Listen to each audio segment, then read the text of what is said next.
Bonjour à toutes et à tous, bienvenue à cette première journée publique de notre thématique Penser la mort. Un sujet grave et sérieux, mais on a vu hier avec notre philosophe Abdenour Bidar, qui avait une première intervention pour des classes préparatoires de Besançon, que l'humour n'était pas absent du sujet. Donc voilà, une certaine légèreté d'ailleurs qui est passée en rappeler celle du philosophe Vladimir Jankélévitch, qui nous a donné l'idée du titre, Penser la mort. Vous savez qu'il disait, si on ne peut pas penser la mort ni avant, ni pendant, ni après, quand pourra-t-on la penser? Alors je ne sais pas si après ces 2 jours on pourra la penser. En tout cas, je sais qu'avec la qualité des intervenants que nous avons, en tout cas, ça éclairera notre réflexion. Et comme aurait dit le Claude Nicolas Ledoux, le génial architecte de la Saline, comme autant de réverbères qui dissiperont les ténèbres. Donc voilà, je cite Ledoux d'ailleurs parce qu'il est très inspirant dans toutes nos rencontres et c'est souvent auprès de lui qu'on se réfère. Je vous encourage d'abord, si vous ne le connaissez pas, à visiter le musée qui reprend toutes ses maquettes, à la fois des réalisations qu'il a faites, mais de tout ce qu'il a imaginé en tant qu'architecte. Et puis surtout parce qu'il a écrit ce grand traité d'architecture et il a écrit dans une période particulière de sa vie, c'était pendant la Terreur, la Révolution, alors qu'il était interné, donc il était dans une très grande proximité avec la mort. Il écrit à sa fille en particulier, « Aujourd'hui on a appelé un Ledoux ». C'était un professeur de la Sorbonne. L'appel était sans retour, vous imaginez bien. Donc voilà, et c'est dans cette période-là très particulière qu'il a écrit son traité, et son traité va bien au-delà de l'architecture, et il se pose des questions métaphysiques sur la vie, la mort, le sens de la vie, à un moment de grande fracture du monde, pour lui en tout cas, un monde qui s'écroule, un nouveau monde qui s'ouvre. Alors voilà, est-ce une nouvelle aube pour l'humanité, ou sont-ce les catacombes qui s'ouvrent? Donc c'était, voilà, selon la formulation du XVIIIe siècle et de Claude Nicolas Ledoux. Il nous disait aussi « L'homme est mortel comme l'univers qui l'habite ». Alors ça, Étienne Klein nous dira peut-être que ce n'est pas vrai. Mais je ne vais pas rentrer plus dans le débat, je vais laisser ça à nos intervenants. Vous dire que cette idée de rencontre est née dans le cercle des partenaires. Voilà, les amis qui se sont réunis autour de la Saline, qui sont à la fois des hommes d'entreprise, mais aussi simplement des amis, des personnalités. Cercle qui est animé par Hubert Astier, qui doit être par là. Hubert Astier, qui est l'ancien président du château de Versailles, qui nous fait l'amitié d'être tout le temps avec nous. Il est là. La première de ces rencontres, c'était Penser la vie, qu'il a conçue avec son épouse, la plasticienne Yoko Gransagne. Voilà, ils sont là, je les salue. Et Penser la vie, penser la mort. Là, la thématique, je vous l'ai dit, l'idée du titre, c'est Jankélévitch, mais le contenu des conférences, c'est mon ami Gérard Kurdian, suite à une réunion avec Jean Moutapa d'Albert Michel Spiritualité. Voilà, on a discuté, on a évoqué des noms, et puis ça a pris forme petit à petit jusqu'à arriver à la réalisation aujourd'hui. Et Gérard vous en dira plus sur le déroulé des séquences. Vous voyez que vous êtes entouré d'horloges. Dans le cercle de partenaires, on a des créateurs, comme Philippe Lebru, le créateur des horloges Utinam. Alors pour les Byzantins, tout le monde le connaît, il a sa boutique juste devant le musée du temps. Mais pour les autres, voilà, c'est quelqu'un qui a totalement revisité, c'est un mot à la mode, les horloges comtoises. Et ça fait des années, bien sûr, qu'il travaille autour du temps. Et dans ce cercle des partenaires, ce n'est pas simplement un apport en mécénat, il est mécène de la Saline. Mais là, il a franchi le pas puisqu'il est artiste et avec 2 complices, Ben Faré et Corsen Vogel, il a imaginé un dispositif sonore qui va s'activer dans ses conférences, au début, à la pause, à la fin. Je vais le découvrir comme vous, je ne sais pas du tout ce qu'ils ont pu concocter pendant ces jours-ci. Tout ce que je sais, c'est qu'on est entouré voilà, du rappel permanent du temps et du battement de l'heure. Donc l'heure, c'est le domaine de Gérard Kurdian maintenant. Ah voilà, notre ami Philippe Lebru qui est à la manœuvre. Et le modérateur, la pendule vivante. Gérard, je te laisse la parole. Bonne journée.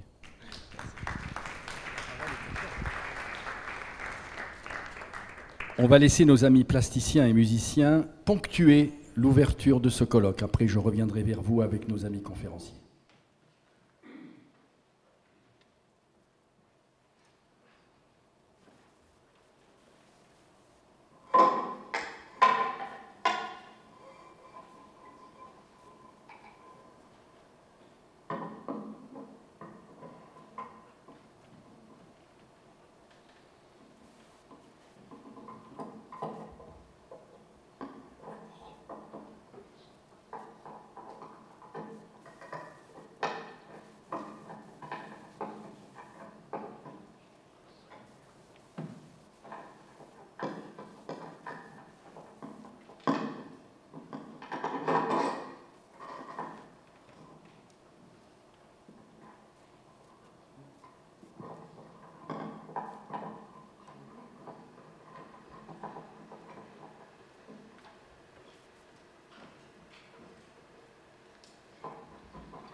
Je ne savais pas que Chronos portait un costume de tweed en velours.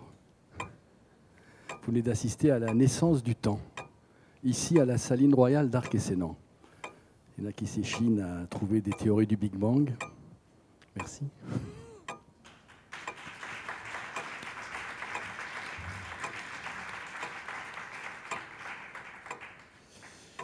Alors, je vais vous dresser le panorama rapide un petit peu donc, de cette première après-midi. Hubert a parfaitement présenté la thématique générale, penser la mort.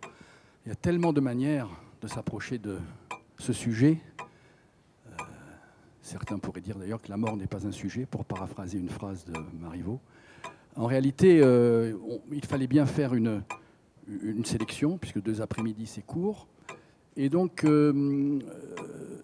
l'idée a été de présenter tout d'abord une approche globale et la thématique de la mort, qui est une thématique centrale aussi dans le champ de la philosophie. On a pensé que c'était bien justement de l'aborder à travers ce prisme-là, puisque c'est une thématique qui court depuis les philosophes grecs jusqu'à nos jours, et elle permet de couvrir différents champs, d'un point de vue, je dirais, depuis Sirius, depuis le champ de la philosophie, depuis le champ de la sagesse philosophique d'une certaine façon, et puis aussi d'appréhender, pour ne pas rester dans une généralité un peu vague, trop transhistorique, de voir un peu quelle est la place de la mort aujourd'hui dans nos sociétés actuelles. Et c'est la raison pour laquelle, depuis ce double point de vue, à la fois philosophique et circonstanciel, de notre actualité présente, de notre société, en tous les cas occidentale présente, l'idée a été de confier ce premier contact avec la thématique du colloque à un philosophe. Et donc, j'ai plaisir à vous présenter Christophe Bardin, qui a intitulé son intervention « Éclipse de la mort », éclipse de la mort dans la modernité, puisque c'est une réalité sur laquelle je ne m'étendrai pas, mais que tout un chacun peut toucher dans sa propre vie et dans son entourage.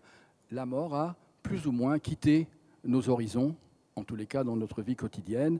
Elle est maintenant circonscrite dans les hôpitaux, dans les services spécialisés et par ailleurs dans la dure actualité que nous connaissons. Mais pour ce qui est de notre quotidien, de notre environnement quotidien, notre relation avec elle, effectivement, c'est un petit peu éclipsé. Et donc, Christophe Bardin va nous expliquer, va nous donner en tous les cas son point de vue sur cette réalité que nous vivons tous.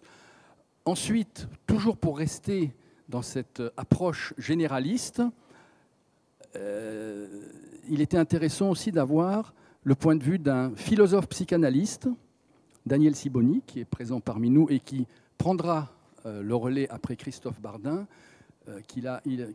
Daniel Sibony a intitulé son exposé, sa conférence Approche de la mort, question symbolique. C'est vrai qu'il y a ici aussi des enjeux à la fois qui touchent à l'histoire personnelle de chacun et qui touchent aussi à la symbolique collective, à la symbolique de la collectivité, des articulations entre des archétypes anciens et la manière dont ils s'incarnent et dont ils se vivent aujourd'hui. Donc c'est ce double point de vue, à la fois philosophique et psychanalytique. Les deux d'ailleurs sont interpénétrés, en tous les cas particulièrement dans l'intervention de Daniel Sibony, nous permettront d'avoir une entrée en matière, je dirais, pour ensuite aborder des choses un petit peu plus précises qui seront l'objet de la deuxième partie donc, de cet après-midi. Juste un petit point de pratique. À la fin de cette première partie, il y aura donc une pause, un petit entracte, et au début donc, de la deuxième partie, il y aura de nouveau une intervention de nos amis plasticiens musiciens qui, comme une sorte de coup de gong à chaque fois, permettra de rentrer à chaque fois à travers ce rappel du temps et de la sonorisation du temps d'une certaine façon, si on peut la qualifier ainsi, étape par étape, jusqu'à la fin donc, de notre rendez-vous avec vous. Voilà. Je vais laisser la parole à Christophe Bardin et il y aura un échange à la fin de la deuxième partie, à la fin de l'intervention de Daniel Sibony, avec vous. On a préféré rassembler les deux interventions plutôt que de trop découper et de casser un petit peu l'attention. Je vous laisse la parole, cher ami. Merci beaucoup. Est-ce que vous m'entendez? Oui? Non? Alors, je vais prendre le micro à ce moment-là. Alors, quand même, 2 mots sur Christophe Bardin. J'ai oublié de le présenter d'une manière un peu plus longue. Il est agrégé et docteur en philosophie. Il enseigne à Angers et il a publié en 2015 une biographie de Montaigne. Montaigne qui a réfléchi et qui nous a donné de très beaux textes sur la mort. Et donc cette biographie de Montaigne s'appelle « Montaigne, la splendeur de la liberté ».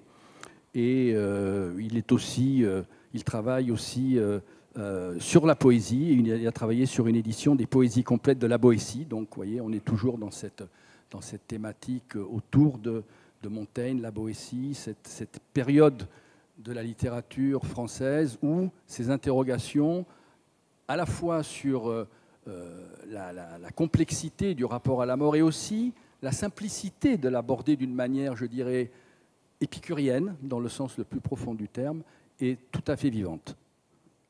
À vous. Merci. Le titre de mon intervention, l'éclipse de la mort dans la modernité, c'est un clin d'œil à une formule très célèbre de La Rochefoucauld, que vous connaissez certainement. Le soleil ni la mort ne se peuvent regarder fixement. Cette formule avait du sens dans une culture qui incitait les hommes à penser souvent à la mort, à en faire même une idée fixe, pour des raisons morales ou religieuses. Dans la culture occidentale contemporaine, ce soleil semble subir une véritable éclipse, car, comme le rappelait Gérard Kurgian, on cache la mort aujourd'hui, on évite d'en parler, et encore plus d'y penser peut-être. Un certain nombre de philosophes modernes soutiennent même que la mort est rigoureusement impensable. Cela règle-t-il le problème? Ou bien sommes-nous les témoins d'un immense refoulement qui engendrerait un impensé radical? Les conceptions traditionnelles de la mort nous sont-elles devenues définitivement étrangères? Et si oui, pour quelles raisons? Je serai conduit par cette interrogation à réfléchir à une autre disparition, celle du concept d'âme, qui pourrait bien avoir un lien, chez nous, avec l'occultation de la mort. J'essaierai de montrer que si l'homme est purement et simplement, comme le veut la modernité philosophique, un moi défini par la conscience, et non pas une âme et un corps, il n'y a rien à dire de la mort, juste à la constater de l'extérieur comme un accident qui ne nous concerne pas. Comment l'homme moderne en est-il venu à considérer comme évident que l'homme est uniquement une conscience? Telle est sans doute la question la plus décisive pour éclairer notre problème. La mort n'a pas toujours été considérée comme impensable. Il y a même eu historiquement des définitions de la mort. On peut ajouter que ces définitions ont été partagées par un très grand nombre de personnes, bien au-delà des cercles philosophiques. Ce qui caractérise les penseurs contemporains, je veux dire la majorité des penseurs contemporains, c'est leur rejet de toutes ces définitions. Les philosophies antiques auraient manqué de rigueur face à la mort. Elles se seraient contentées de réponses faciles mais fausses. Seule la philosophie contemporaine aurait atteint la vérité en maintenant l'incompréhensibilité du concept de la mort. Cette critique à laquelle je fais allusion a été formulée de manière rigoureuse par Vladimir Jankélévitch, qui renvoie dos à dos la conception métaphysique des platoniciens idéalistes et celle matérialiste des épicuriens. Je cite Jankélévitch, « Les généralisations cosmologiques d'une part, la réflexion rationnelle d'autre part, donc les épicuriens et les platoniciens, tendent soit à bagatelliser, soit à conceptualiser la mort, à en réduire l'importance métaphysique, à faire de la tragédie absolue un phénomène relatif. » D'une manière tout à fait étonnante, si on y réfléchit, voilà donc un penseur pour qui conceptualiser la mort revient à en nier l'importance métaphysique. Seul le sentiment tragique, et donc irrationnel, serait pour Jankélévitch à la hauteur du problème posé par la mort. Élaborer un concept de la mort serait une démarche réductrice et au fond une trahison. Voilà l'essentiel de la critique moderne du concept de la mort. Pour comprendre un peu mieux la difficulté, examinons brièvement les deux grandes approches classiques de la mort, dans notre tradition, bien entendu, celle des idéalistes et celle des matérialistes. Le platonisme, selon Jankélévitch, repose sur un escamotage. Il parle d'escamotage de la tragédie dans le Phédon, le fameux dialogue de Platon qui porte sur la mort de Socrate. Voyons ce qu'il en est. Le texte de référence, donc, c'est le Phédon, le dialogue qui rapporte la discussion entre Socrate et ses disciples sur l'immortalité de l'âme le jour même de l'exécution de Socrate. Nous pouvons aussi ajouter les confidences de Socrate à ses juges sur sa conception de la mort dans l'apologie de Socrate. Dans ces textes, nous avons une définition de la mort qui est très nette. Je cite, « Être mort consiste bien en ceci. Le corps isolé, une fois séparé de l'âme, est devenu lui-même tel qu'en lui-même, et l'âme isolée, une fois séparée du corps, est elle-même telle qu'en elle-même. » Et Socrate ajoute à destination de son interlocuteur, « Se peut-il que la mort soit autre chose que cela ?» Et son interlocuteur répond, « Non, c'est bien ça. » La définition de Socrate rencontre donc immédiatement l'assentiment de son interlocuteur, ce qui suppose qu'elle possède une certaine forme d'évidence, au moins à l'époque.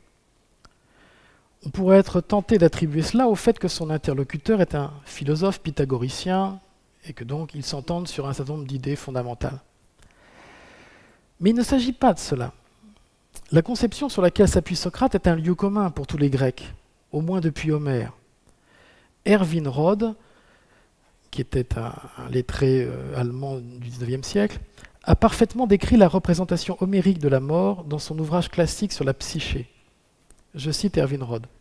« Comme le mot âme est son équivalent dans les langues de beaucoup d'autres peuples, le mot psyché désigne le souffle dont la présence se révèle dans l'être vivant par la respiration. La psyché s'échappe de la bouche ou de la blessure béante du mourant, et alors, devenue libre, elle est aussi appelée image, eidolon.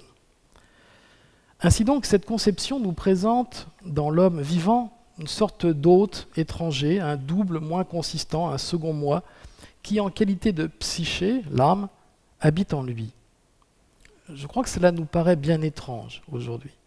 Mais c'est exactement la croyance de tous les peuples que l'on appelle aujourd'hui premiers, les croyances traditionnelles.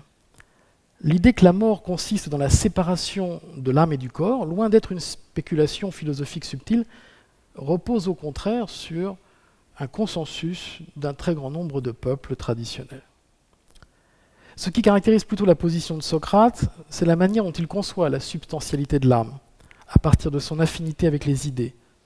L'âme est ce qui pense, donc ce qui est en relation avec l'intelligible. À partir de là, Socrate en déduit que l'âme, étant en quelque sorte de même nature que les idées, ne peut pas plus disparaître qu'elle. En même temps que la mort est une séparation, elle est donc aussi une purification, et le moyen pour l'homme d'accéder au pur domaine des idées. C'est pourquoi Socrate avance l'idée paradoxale que voici, je cite, « Tous ceux qui d'aventure s'adonnent correctement à la philosophie, je crains fort que les autres ne voient pas que tout leur effort ne vise à rien d'autre qu'à mourir et à être mort. » Le paradoxe tient à ceci, c'est que les béotiens, dans le texte, ne voient pas de quelle manière les vrais philosophes sont avides de mourir, ni de quelle mort il s'agit. En effet, l'effort d'un tel homme, le philosophe, ne vise pas le corps, mais il vise à s'en détacher dans la mesure du possible et à se tourner vers l'âme. La méditation sur la mort est donc une méditation sur la séparation des idées par rapport aux choses sensibles. C'est cela qui constitue pour Socrate le propre du philosophe et qui le distingue du reste des hommes. La position socratique prend donc la mort au sérieux, comme un fait porteur de sens, et s'appuie sur une définition de la mort comme séparation de l'âme et du corps. C'est à partir de cette analyse que Cicéron a généralisé la formule « Toute la vie des philosophes, dit-il, est une continuelle méditation de la mort ». On a fini par en déduire, comme vous le savez, que philosopher, c'est apprendre à mourir. Voilà la généalogie, en quelque sorte, de cette formule. À l'opposé de cette approche idéaliste, platonicienne, se trouve la conception épicurienne de la mort, à laquelle Gérard Curjian faisait allusion tout à l'heure. Cette approche épicurienne considère la mort comme un anéantissement, une dissolution complète de l'être humain.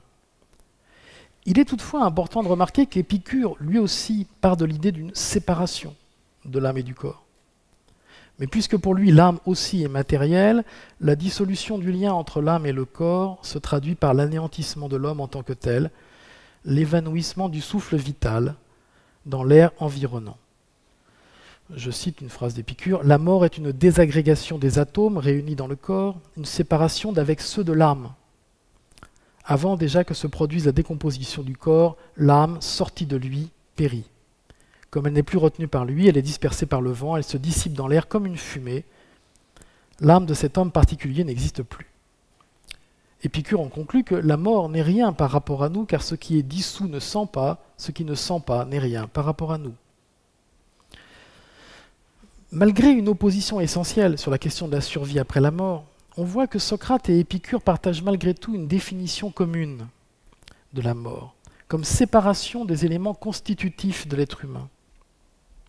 Il n'est peut-être pas excessif de dire qu'il s'agit d'une définition universelle, au moins dans les cultures traditionnelles.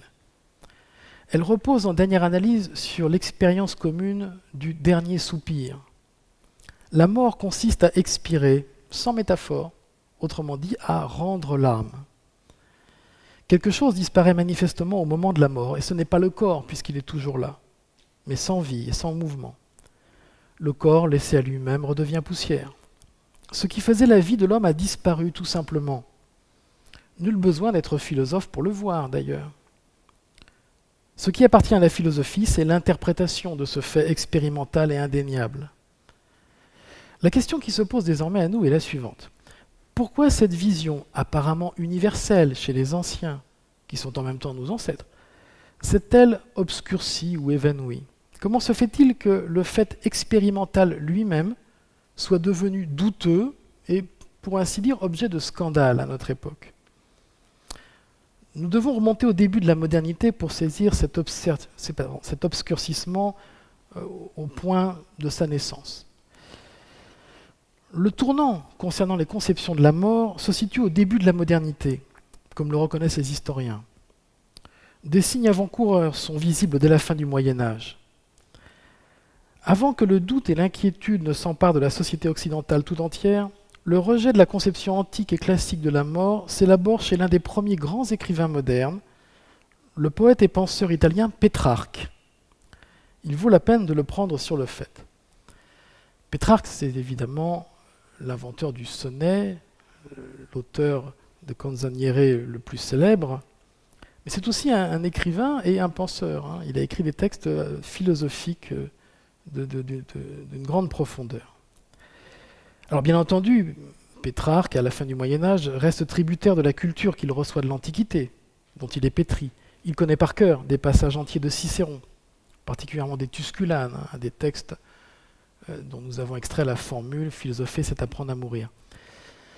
Mais justement, cette familiarité de Pétrarque avec ses sources lui permet aussi de prendre ses distances, avec d'autant plus de rigueur et de radicalité. Le témoignage le plus net en est fourni par un petit opuscule, assez peu connu, qui est une sorte de confession, le Secretum, mon secret. Voici les premiers mots du livre. Comme cela m'arrive souvent, je méditais dernièrement sur la façon dont j'étais entré dans cette vie et celle dont je la quitterai. Un lecteur pressé, on conclurait aussitôt que Pétrarque, conformément au modèle médiéval, est un homme qui passe son temps à méditer sur la mort. Mais la suite de l'ouvrage est là pour nous faire comprendre petit à petit exactement le contraire.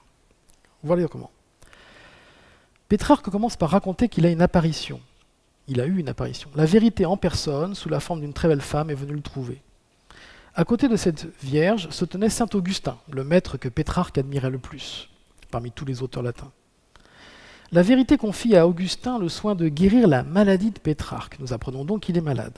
Cette maladie n'est pas encore décrite. Tout au plus apprend-on que c'est une dangereuse et longue maladie, à l'issue fatale, d'autant que le malade ignore tout de son mal. Il va de soi qu'il ne s'agit pas d'une maladie du corps, mais de l'âme. Pétrarque a visiblement des pensées secrètes, peu orthodoxes. Saint Augustin est envoyé pour le ramener à la raison, puisque lui n'ignore pas de quelle maladie Pétrarque est atteint. Alors, nous n'allons pas suivre tous les détails de cette discussion entre saint Augustin et Pétrarque. Il suffit de vous dire que, progressivement, Pétrarque est conduit à reconnaître et à assumer sa maladie. De quoi s'agit-il? Non content de penser très peu à la mort et à la vie future, qui est l'essentiel en principe pour un chrétien de son époque, Pétrarque s'intéresse en réalité seulement à la vie d'ici-bas, et particulièrement à la gloire littéraire qu'il prétend recueillir. Il nous suffira d'aller aux dernières pages de l'ouvrage pour écouter la dernière exhortation d'Augustin et la dernière réponse de Pétrarque. Voilà ce que dit Augustin. « Je sais de quel pied tu cloches. Tu préfères te perdre que perdre tes livres. Si j'étais toi, je ferais consciencieusement mon devoir, Renonce à ton ramassis d'histoire, reprends-toi. Et pour en revenir à notre point de départ, songe à la mort dont tu approches insensiblement sans même le savoir. Que va faire Pétrarque? Va-t-il, en fils spirituel obéissant, s'engager dans la méditation salvatrice de la mort? Pas du tout. Voici sa réponse. Je sais bien qu'il vaudrait mieux tout de suite m'occuper de mon âme et abandonner les chemins de traverse pour suivre la route droite du soleil. Mais je ne peux borner mon désir. Le plaidoyer d'Augustin a donc été inefficace, et celui-ci en prend acte à la fin. Le point d'arrivée est diamétralement opposé au point de départ. D'une manière extrêmement singulière et audacieuse, Pétrarque affiche ici son refus de la tradition classique du memento mori, la pensée de la mort. Et il le fait au nom de son désir, c'est-à-dire explicitement de l'aspect irrationnel de son âme. Sans doute est-il de ce fait le premier, dans notre tradition occidentale, à tourner le dos en toute connaissance de cause à la tradition antique dont nous parlions au début, et à le faire en privilégiant l'irrationnel, au détriment de la raison et du réalisme. Si ma seule réalité est celle de mon désir et de la conscience de mon désir, le monde extérieur ne compte plus. La mort devient un pur accident auquel il est inutile de trop penser. À travers de nombreuses étapes que nous ne pouvons évoquer ici, ce mouvement de rejet aboutit à notre époque à ce que l'historien Philippe Ariès, dans un ouvrage célèbre, L'homme devant la mort, appelle une inversion du rapport à la mort. Dans les siècles précédents, la mort de chacun était un événement public qui émouvait, aux deux sens du terme, étymologique et dérivé, la société tout entière. La mort a toujours été un fait social et public dans les sociétés traditionnelles. Or, désormais, la société a expulsé la mort, sauf celle des hommes d'État ou des stars, si vous voulez. Tout se passe dans la ville comme si plus personne ne mourait.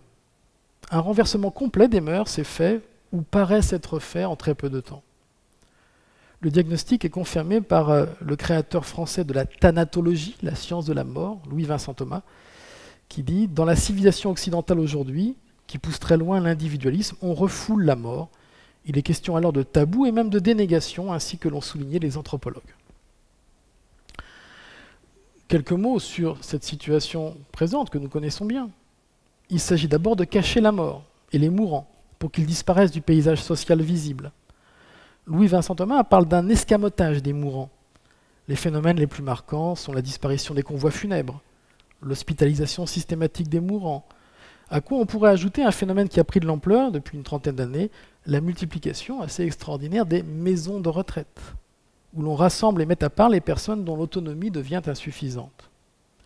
Il y a ensuite la disparition des comportements affectifs à l'égard de la mort, et principalement le deuil. Plus personne ne porte ostensiblement le deuil d'un être cher. Cela serait considéré comme inconvenant, voire même comme scandaleux, si c'était trop affiché. Mais ce n'est pas tout. Cela va jusqu'au déni pur et simple de la réalité de la mort, dont le symptôme le plus étonnant est l'habitude qui s'est installée très rapidement, du point de vue du temps historique, de mentir au mourant, de lui cacher son état. Le prétexte est évidemment l'amour du prochain. Désormais, il sera admis que le devoir de l'entourage est de maintenir le mourant dans l'ignorance de son état. On s'est installé dans la dissimulation. Tout le monde doit faire semblant d'ignorer la mort qui vient. Par certains côtés, cette pratique fait penser à de la superstition. Il ne faut surtout pas évoquer la mort, de peur qu'elle ne vienne plus vite. Dans la version courante, cela donne « il ne faut rien lui dire, cela le tuerait ». Mais il y a aussi dans cette pratique, excusez-moi, que je considère comme absurde, une forme de dénégation et de défi tragique, comme si on pouvait toujours espérer guérir, comme si mourir était un accident rare et imprévisible. Nous en trouvons le signe dans ces déclarations biographiques où l'on nous parle de telle personne qui a lutté contre la mort, et non pas, comme on pourrait s'y attendre plus raisonnablement, lutter contre la maladie. Cette personne qui s'est battue jusqu'au bout, réduisant l'issue fatale au résultat d'un duel incertain, dans lequel il est supposé que l'homme, après tout, pourrait être vainqueur.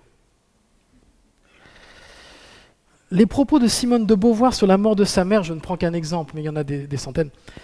Les propos de Simone de Beauvoir sur la mort de sa mère témoignent avec éloquence de cette manière de voir. Je cite.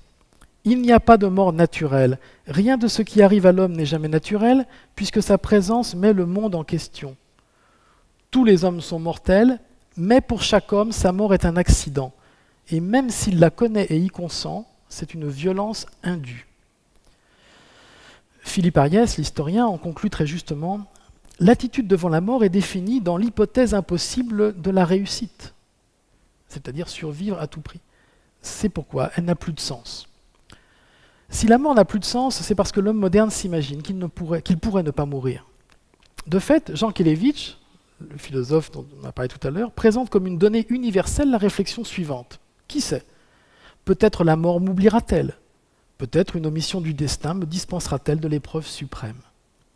À partir de là, l'espoir, me semble-t-il irrationnel, d'échapper à la mort, vient mettre en doute la réalité même de la mort.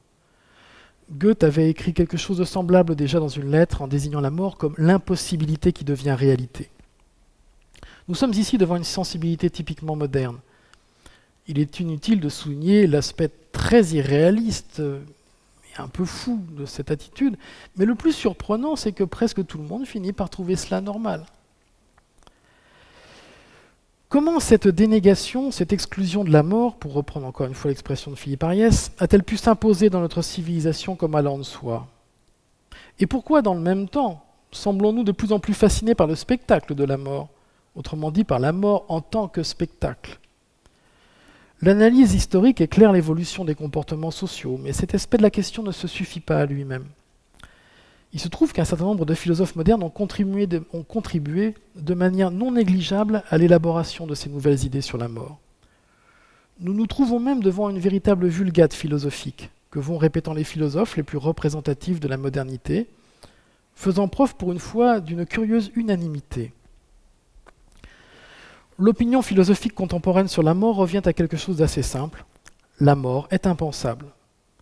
Ainsi, de même que la société contemporaine exclut la mort de sa pratique, les philosophes contemporains excluent la mort du domaine du pensable.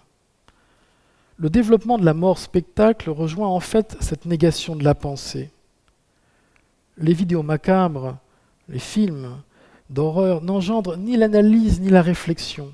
Ils paralysent la pensée, la sidèrent et, partant, confortent et renforcent l'indifférence ou la jouissance des spectateurs. L'ouvrage français considéré comme la référence philosophique sur ce sujet au XXe siècle, c'est bien évidemment La mort de Vladimir Jankélévitch. Le mérite important de cet ouvrage, ça a été de formuler avec la plus extrême rigueur la thèse qui était appelée à devenir l'opinion commune de la plupart des philosophes. Je cite Jankélévitch. « Il n'y a littéralement rien à savoir dans la mort. En vérité, c'est la pensée même de la mort qui est une pensée crépusculaire, et le plus souvent encore une pseudo-pensée. Dans ce concept d'une totale nihilisation, on ne trouve rien où se prendre, aucune prise à laquelle l'entendement puisse s'accrocher. La pensée du rien est un rien de pensée.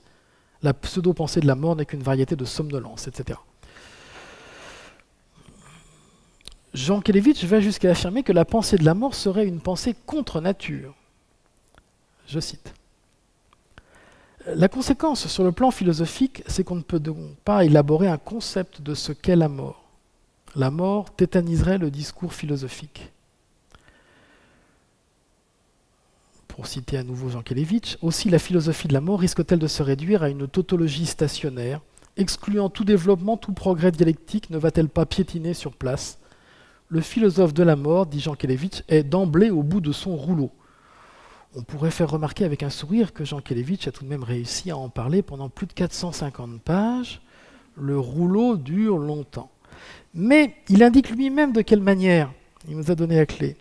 Je le cite encore. « Nous aurons à nous demander si des analogies qui, considérées une par une, seraient insuffisantes, ne sont pas capables de nous suggérer à la limite quelque chose comme une intuition de la mort. Si la mort ne peut pas être, pour ainsi dire, poétisée. » Voilà.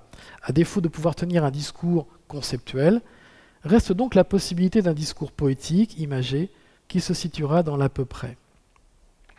L'autre aspect de la mort qui découle de cette manière de voir, c'est son absurdité de principe. Je cite à nouveau Jankélévitch, « La mort n'est pas seulement l'inconcevable, la mort est l'absurde. En d'autres termes, la mort est le non-sens de la vie et l'inconsistance de tout notre être. » Il me semble qu'au fond, ce qui supprime la possibilité de penser la mort dans ce discours, c'est le présupposer que la seule réalité est celle du moi conscient et qu'il n'existe pas de substance spirituelle dans l'homme, ce que les anciens désignaient justement, comme nous l'avons vu au début, sous le terme âme. Du point de vue de ma conscience, ma propre mort n'existe pas, car mourir, c'est justement cesser d'être conscient. C'est pour cela que Jean Kelevitch peut affirmer que nous ne pensons pas à la mort. Pour lui, ça veut dire nous ne pouvons pas en être conscients. Il y a donc une exclusion mutuelle du moi conscient et de la mort. A l'inverse, si nous ne sommes pas seulement une conscience, mais un corps et une âme, alors nous pouvons rendre l'âme, c'est-à-dire, dans les termes classiques, mourir. La question qui se pose à nous et que je vous poserai en conclusion est donc la suivante. Au fond, sommes-nous tellement certains que nous n'avons pas d'âme ? Le livre de François Cheng, De l'âme, paru l'année dernière, est peut-être l'indice que cette question recommence à nous travailler, à nous concerner. L'idée que nous avons de l'âme n'est sans doute pas claire et distincte. Est-elle pour autant absurde ? François Cheng, dans son très beau livre, nous renvoie à l'expérience intime de notre vie pour redécouvrir cette dimension de notre être. Si nous faisons cette démarche, peut-être retrouverons-nous du même coup aussi un sens à notre mort. Je vous remercie.